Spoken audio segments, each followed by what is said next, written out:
हम आपसे एक बात पूछे, जरा उत्तर दीजिएगा। आप में से कितनी माताएं जो अपने बेटे से कहती है बेटा मोबाइल देख ले? कोई बोलता है अपने बच्चे से कि मोबाइल देखो? बच्चा अपने आप मोबाइल उठाता है, देखना चालू कर देता है। आप में से कोई माता ऐसी है जो अपने बच्चे से बोलती है बेटा पान की दुकान पे जाके खड़ा हो जा? कोई माँ अपने बच्चे को नहीं कहती कि पान की दुकान पर खड़े हो जा। कोई माँ अपने बच्चे से कहती है कि तू मदिरा की दुकान चले जा। कोई माँ अपने बच्चे को मदिरा की दुकान नहीं भेजती। कोई माँ अपने बच्चे से कहती है कि तू पढ़ाई मत कर। कोई माँ अपने बच्चे से ये नहीं कहती कि तू पढ़ाई मत कर।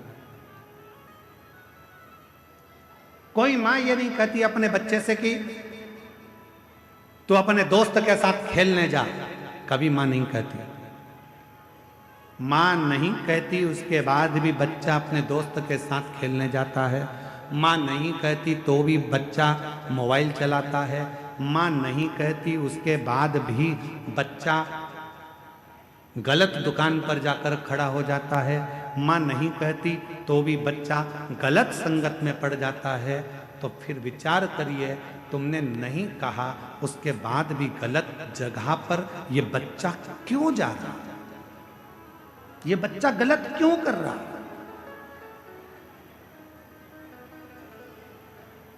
क्यों कर रहा है? तुमने बोला नहीं तो भी गलत काम कर रहा है, गलत संगत की ओर जा रहा है, गलत मार्ग की ओर जा रहा है। कारण क्या है? मतलब आपके घर के संस्कार उस बच्चे पर प्रभाव नहीं दे पा रहे हैं। आपके घर के संस्कार उस बच्चे को कम पड़ रहे हैं, इसलिए दूसरे की विसंगति उस बच्चे को बर्बाद करने में लग गई है। दूसरे की विसंगति आपने नहीं बोला। बिना बोले बच्चा मोबाइल चला रहा है, बिना बोले बच्चा दोस्तों के साथ घूम रहा है, बिना बोले बच्चा रात को 10-10, 11-11 बजे तक आ रहा है, बिना बोले बच्चा मदिरा पान कर रहा है, बिना बोले बच्चा तंबाकू खा रहा है।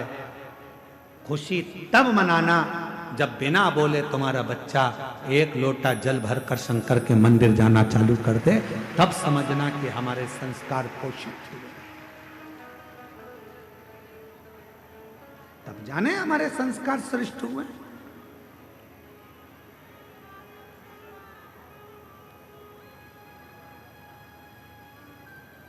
अभी दीदी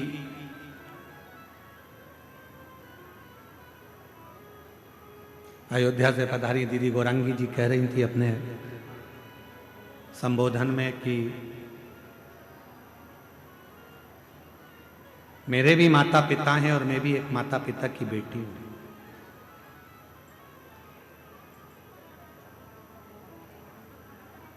और दीदी कह रही थी कि सीहोर वाले महाराज जी कहते हैं कि अपनी प्रत्येक बेटी को अपने माँ बाप को कन्यादान का मौका देना चाहिए। मैं दीदी से कहना चाहूँगा, ये कन्यादान का मौका कब मिलेगा? जब माता पिता अपनी बेटी को श्रेष्ठ संस्कार देना प्रारंभ करेंगे तो वो कन्यादान का मौका अवश्य मिलेगा। हम मना नहीं करेंगे यार कि आप खूब अच्छे कॉलेज में बेटियों को पढ़ाओ। हमारी दिली तमन्ना होती है, हमारी खुद की इच्छा होती है कि अच्छे कॉलेज में बेटी पढ़े, अच्छी एजुकेशन करे, बड़े से बड़े शहर में रहे, सब कुछ अच्छी नौकरी करे, अच्छी जॉब करे। पर मेरा बेटियों से निवेदन है, इस संसार सागर में बहुत लोग मिलेंगे, पर तुम्हारे माता पिता जैसा दुनिया में कोई नहीं मिलेगा जो तेरे लिए हमेशा हित ही चाहते हैं, अहित नहीं। सब मिलेंगे, कोई अपना फायदा। अभी जैसे वो बहन ने लिखा, एक व्यक्ति आया कि तुम्हारी दुकान जल गई, तुम 25 लाख रुपए दे दो मेरे को, मैं तुम्हारी दुकान में माल मंगवा कर भेज दूंगा। पति तो पहले से में पड़े, सो तो कहाँ करे। 25 लाख ले गया, मोबाइल बंद कर कर भेज। ऐसे ढेर मिलेंगे जो तुम्हारा केवल उपयोग करेंगे, थोड़ा धन दिखाएंगे, थोड़ा शरीर दिखाएंगे, थोड़ा वैभव दिखाएंगे और तुम्हें गलत संगति में, विकृतियों में लेकर जाएंगे। और एक दिन जब पूर्ण तरह से तुम उसके चुंगल में आ गए, फिर वो तुम्हें बर्बाद कर कर एक दिन मार कर टुकड़े कर कर अटैची में भर कर फेंक देंगे। बहुत है।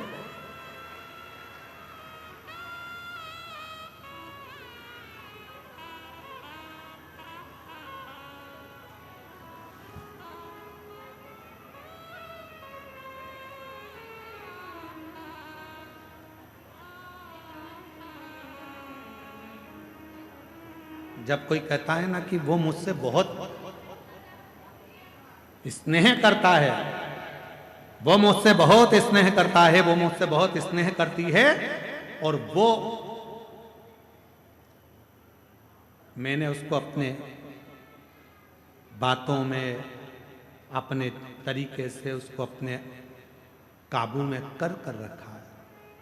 शिव महापुराण की कथा कहती है कि अपने जीवन को ऐसा मत बनाना कि आप किसी के काबू में रहें, आप स्वयं के काबू में रहें। स्वयं एक लाइन याद रखो, मैं चाहे ये करूं, मैं चाहे वो करूं, मेरी। कोई तुमसे कहे कि मंदिर मत जाओ, मुझे पैदा करने वाले मेरे माँ बाप हैं, मुझे पढ़ाने वाले मेरे माँ बाप हैं। कोई तुमसे कहे कि तुम मंदिर मत जाओ, कोई तुमसे कहे शिव पुराण में मत जाओ, कोई तुमसे कहे शंकर का भजन मत करो, कोई तुमसे कहे बाबा बैद्यनाथ का दर्शन करने मत जाओ, कोई तुमसे कहे कहाँ इनके चक्कर में पड़ी हो, क्यों बाबा उनके चक्कर में पड़ी हो, क्यों कथावाचकों के चक्कर में पड़ी हो, क्यों सीवर वाले महाराज के चक्कर में पड़ी हो, क्यों शंकर के मंदिर में जा रही हो, क्यों पशुपति व्रत कर रही हो, क्यों दरवाजे पर श्री शिवाय नमस्तुभ्यम लगा रही हो।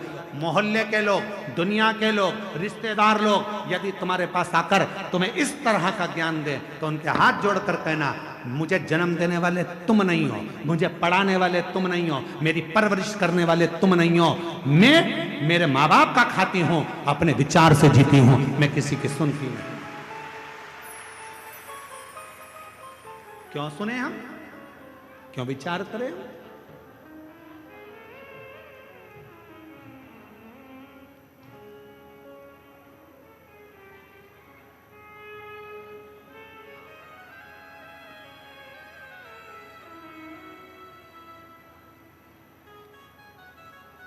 क्यों विचार करें हम इस चीज का?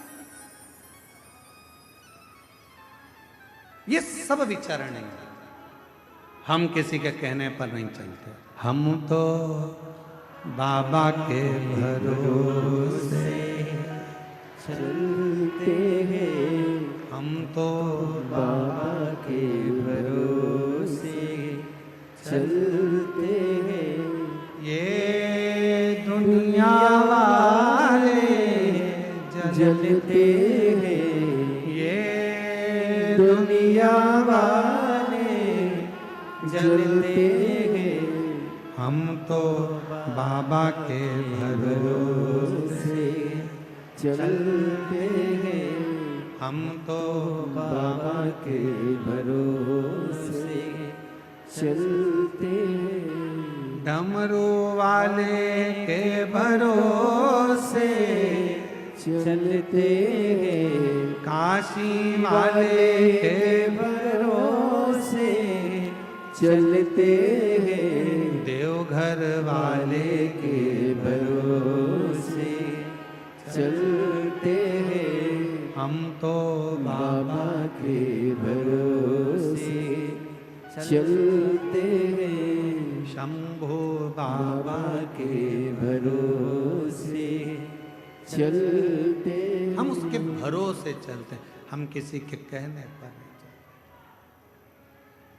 इसलिए बाबा से निवेदन करते रहो, प्रार्थना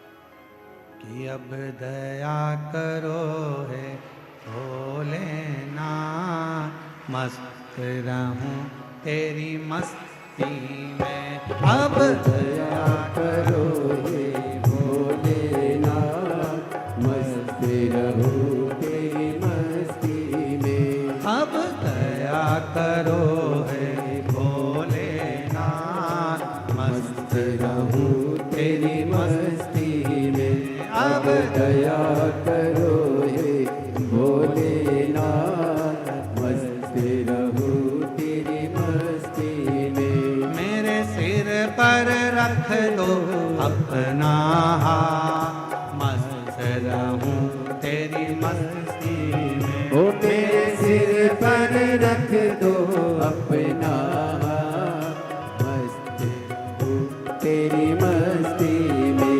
अब दया करो हे भोलेनाथ, मस्त रहूं तेरी मस्ती में। अब दया करो हे भोलेनाथ, मस्ती रहो तेरी मस्ती में। मेरे सिर पर रख दो अपना हाथ, मस्त रहूं तेरी मस्ती में। मेरे सिर पर रख दो अपना मस्ती रहो तेरी मस्ती। दोनों हाथों से बड़े प्रेम से।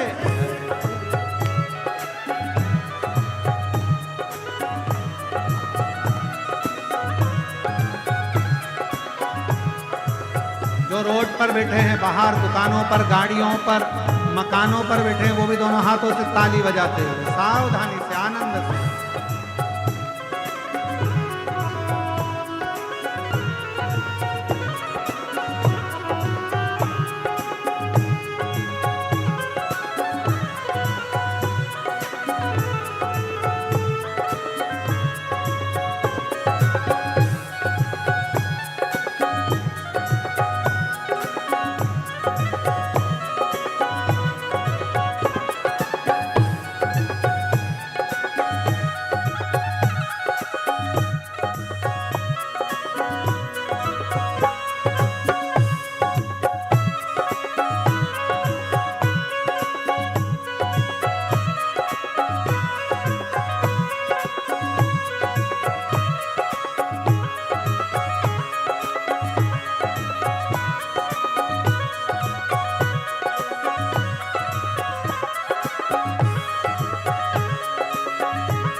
तेरे द्वार खड़े हैं रख ले लाज, मस्त रहो तेरी मस्ती में। तेरे द्वार खड़े हैं रख ले लाज, मस्त रहो तेरी मस्ती में। मैं तो झूम झूम के नाचूं आज, मस्त रहो तेरी मस्ती में। मैं तो झूम झूम के नाचूं आज, मस्त रहूं तेरी मस्ती में। अब दया करो हे भोलेनाथ, मस्त रहूं तेरी मस्ती में। अब दया करो हे भोलेनाथ, मस्त रहूं तेरी मस्ती में। मेरे सिर पर रख दो अपना हाथ, मस्त रहूं तेरी मस्ती में। मेरे सिर पर रख दो अपना हाथ, मस्त रहूं तेरी मस्ती में। अब दया करो हे भोलेनाथ, मस्त रहूं तेरी मस्ती में। अब दया करो हे भोलेनाथ, मस्त रहूं तेरी मस्ती में। जय हो।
मेरे मन में बसे हो भोलेनाथ, मस्त रहो तेरी मस्ती में।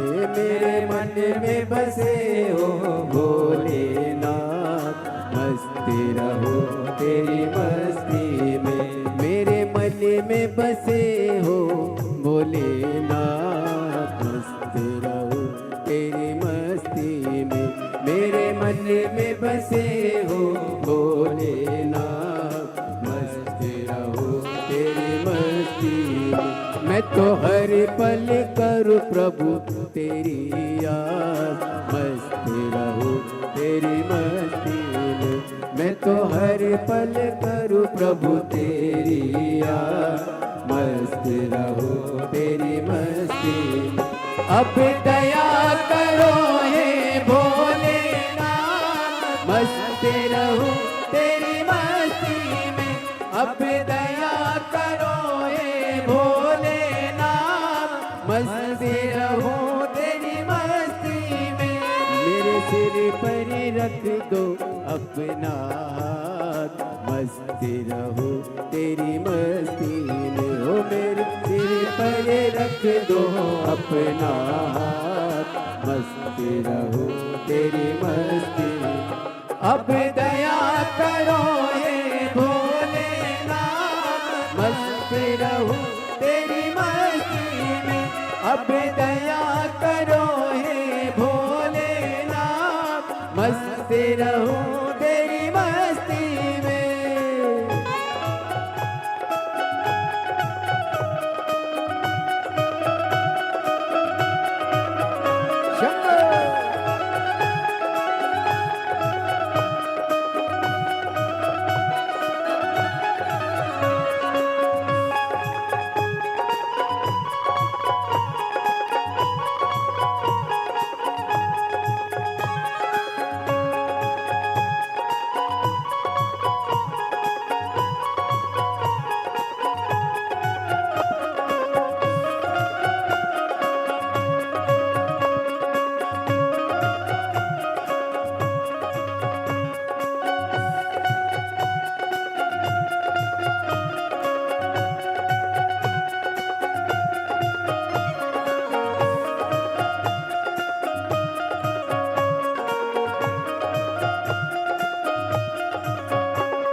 मगन हूँ भोले तेरे साथ, मस्त रहो तेरी मस्ती में। मैं तो मगन हूँ भोले तेरे साथ, मस्त रहो तेरी मस्ती में। जप हरे हरे भोले तेरा नाम, मस्त रहो तेरी मस्ती में।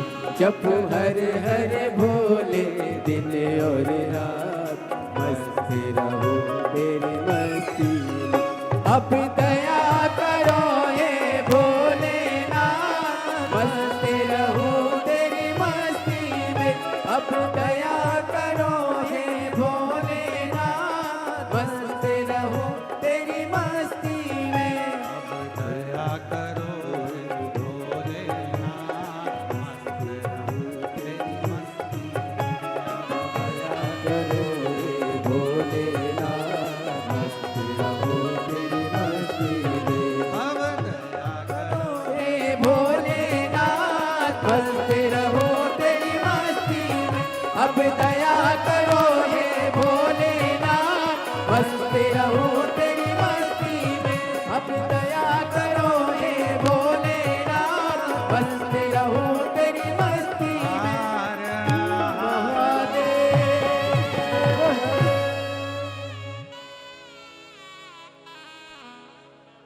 अपने स्थान पर बैठकर बाबा देव अधिदेव महादेव को अपने हृदय की बात अवश्य कहिए, दिल से प्रार्थना करिए, विनय करिए, निवेदन करिए। जहाँ जगह मिले वहाँ बैठकर बाबा को अपने मन का भाव कहिए। मेरे सिर पर रख दो अपना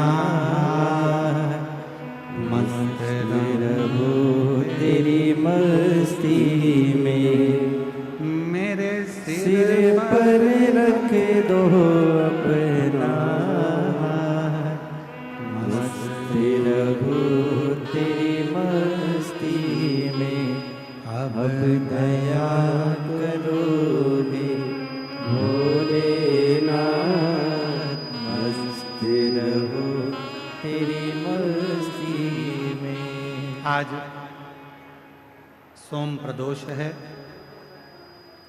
बड़े भाग्यशाली हैं आप सभी।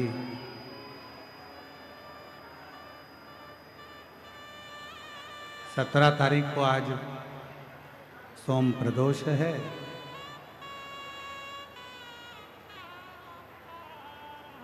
और महीने की जो शिवरात्रि आती है, मासिक शिवरात्रि, इस मार्गशीर्ष मास की मासिक शिवरात्रि आज सोम प्रदोष है। कल 18 तारीख को कल मासिक शिवरात्रि हो जाएगी। और परसों के दिन 19 तारीख को जो हमारी कथा की शिवरात्रि होती है, छठे दिन की, जिस दिन लोग बाबा से अपने मन का भाव कहने आते हैं, रात भर कीर्तन कर कर फिर समापन वाले दिन सुबह 8 बजे कथा सुनकर अपने अपने घर की ओर जाते हैं। ऐसी 19 तारीख को कथा की शिवरात्रि रहेगी। कितने किस्मत वाले हैं आप सब कि मार्गशीर्ष मास की पहला प्रदोष आज आपको बाबा से प्रार्थना करने का मौका मिला। कल महीने की शिवरात्रि है मार्गशीर्ष मास की। बाबा की बड़ी कृपा है जो आप कथा में बैठकर बाबा से प्रार्थना करोगे। और परसों कथा की शिवरात्रि है छठे दिन की, जिसमें आप बाबा से अपने दिल की बात कहकर झोली पसार कर बाबा से विनय कर कर जाए। हृदय से बाबा को अपने मन का भाव कहेंगे, सभी दिल से साथ में बोलेंगे, हृदय से बाबा को पुकारेंगे। आज सोम प्रदोष है, सोमवार का दिन और प्रदोष, और बाबा की बड़ी कृपा जो देवघर की ये पवित्र भूमि, माँ 51 शक्तिपीठ में से एक शक्तिपीठ बाबा वैद्यनाथ की धरा। साथ में सब प्रार्थना करिए, विनय करिए।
शिव शंकर जपूं तेरी माला, भोले बाबा जपूं तेरी माला, भोला सब दुख काटो मारा, ओ भोला सब दुख काटो मारा।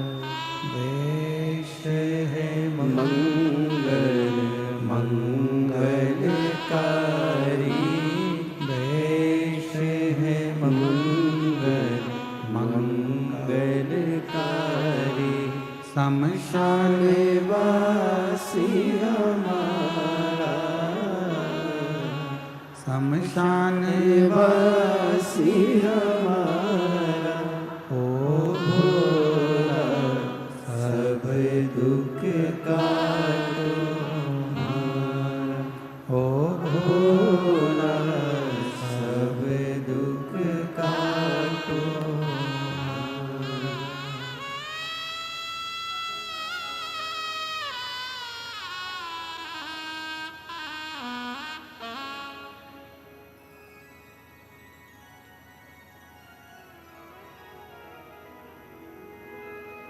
बाबा देवादिदेव महादेव, भगवान शिव ओघड़दानी त्रिकालदर्शी कैलाशी अविनाशी, भगवान शंकर की कथा कह रहे, शिव महापुराण की कथा वर्णन कर रहे हैं।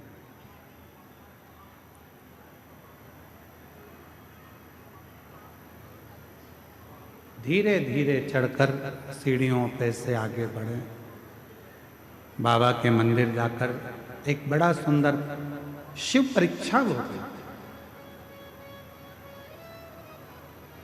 अभी आपको कथा में कहा जैसे 3 महीने की परीक्षा होती है, 6 महीने की परीक्षा होती है, फिर वार्षिक परीक्षा होती है, उसी तरह बाबा परीक्षा जरूर लेते। जब आप भगवान शंकर के मंदिर जाना चालू कर देंगे, शिव जी को जल चढ़ाना प्रारंभ कर देंगे, शंकर का भजन करना प्रारंभ कर देंगे, श्री शिवाय नमस्तुभ्यम बोलना प्रारंभ कर देंगे, तो धीरे धीरे बाबा परीक्षा लेकर हमारे को पास करना प्रारंभ कर देंगे। पास एक कथा आती, शिव महापुराण में राजा भद्रायु की एक राजा भद्रायु हुए,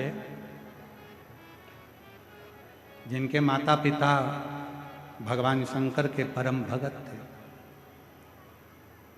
पर पूर्व के कर्म के अनुसार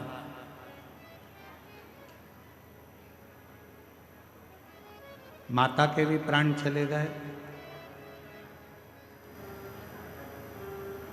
और सब कुछ नष्ट हो गया। कोई पूर्व का कर्म हमारा होता है जिसके कारण बस मिलता तो बहुत है, परंतु हम उसको सत मार्ग में नहीं लगा पाते, और जिसके कारण बस हमारा धन गलत मार्ग की ओर चला जाता है, पूर्व के कर्म के अनुसार। और कभी कभी ऐसा होता है कि कोई अच्छा कर्म हमारी जिंदगी का होता है, जिस कर्म के कारण बस हमारा जीवन सार्थक हो जाता है।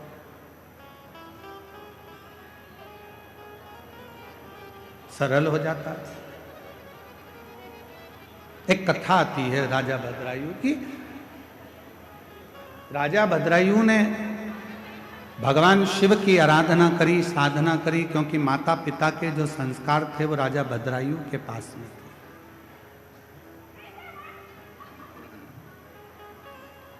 और हम निवेदन करें आप सबसे कि बच्चों को कार भले ना दिलाओ, पर बच्चों को संस्कार जरूर दिलाओ।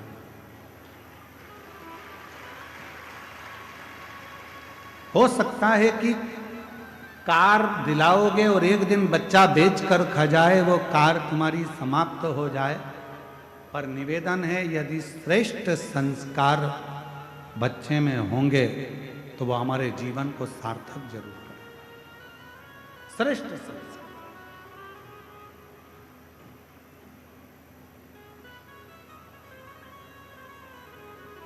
जैसे आज हमारे कथा के मध्य में अयोध्या से दीदी का आगमन हुआ, ऐसे ही परसों 19 तारीख को कथा के छठे दिन हमारे बीच में स्वामी रामदेव बाबा जी इस कथा के मध्य में आए।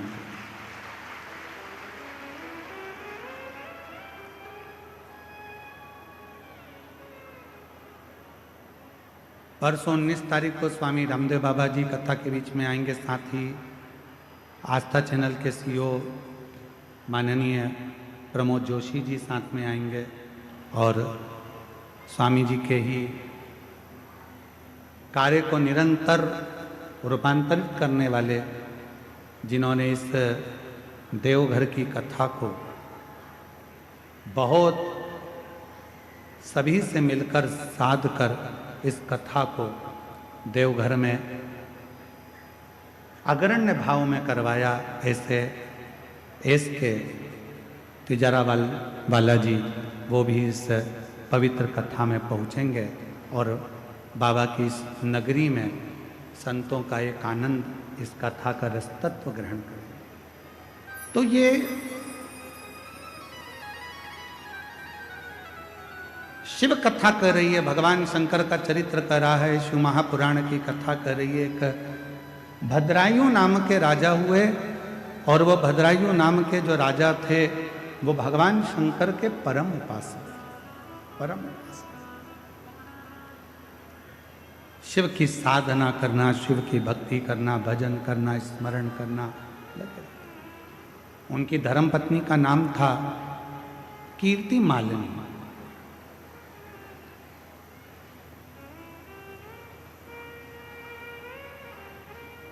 भद्रायु जैसे थे वैसे ही कीर्ति मालिनी भी थी, वैसी ही कीर्ति मालिनी। भद्रायु जितना भजन करते थे उतनी ही कीर्ति मालिनी भजन करती। राजा भद्रायु जितनी साधना करते थे उतनी ही कीर्ति मालिनी साधना करती।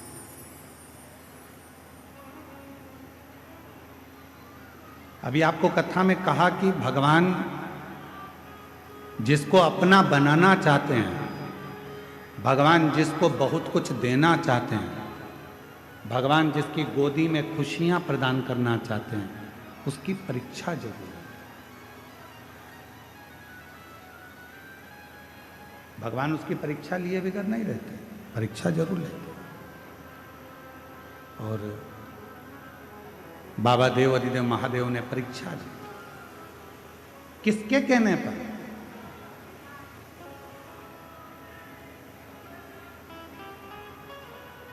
स्कंद पुराण का 531वें नंबर का पृष्ठ राजा भद्रायु की कथा का बड़ा सुंदर वर्णन करता है और शिव महापुराण भी राजा भद्रायु की कथा का वर्णन करता है। शिव पुराण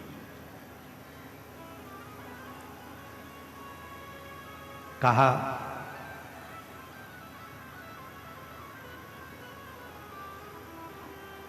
एक बार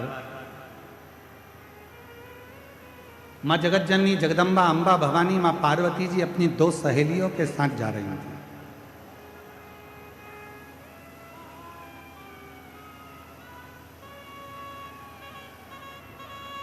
इतने में माता पार्वती जी ने राजा भद्रायु की पत्नी को कीर्ति मालिनी को देखा।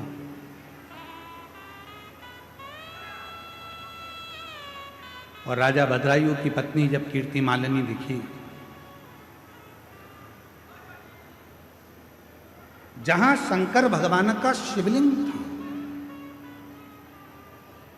जहां देवाधिदेव महादेव विराजमान थे,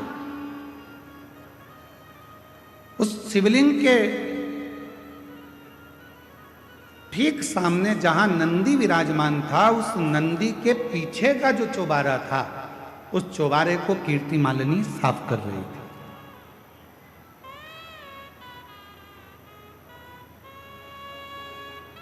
पार्वती जी की दृष्टि चली गई और मां जगत जननी जगदम्बा अम्बा भवानी ने, माता पार्वती जी ने देखा तो अपनी सहेली से पूछा कि ये है कौन? कौन है ये जो भगवान शंकर के मंदिर में पोछा लगा रही है, झाड़ू लगा रही है, सेवा कर रही है? आखिर ये है कौन? पार्वती जी की सहेली के मुख से निकल गया, ये राजा भद्रायु की पत्नी कीर्ति मालिनी।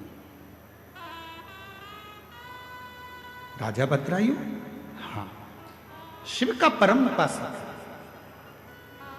भगवान शंकर की अविरल भक्ति को वो धारण करता है, शिव जी का भजन करता है, शिव नाम में डूबा रहता है। भगवान शंकर के सिवाय उसका मन कहीं लगता ही नहीं है। शिव शिव शिव शिव दिन रात रटता रहता है, दिन रात।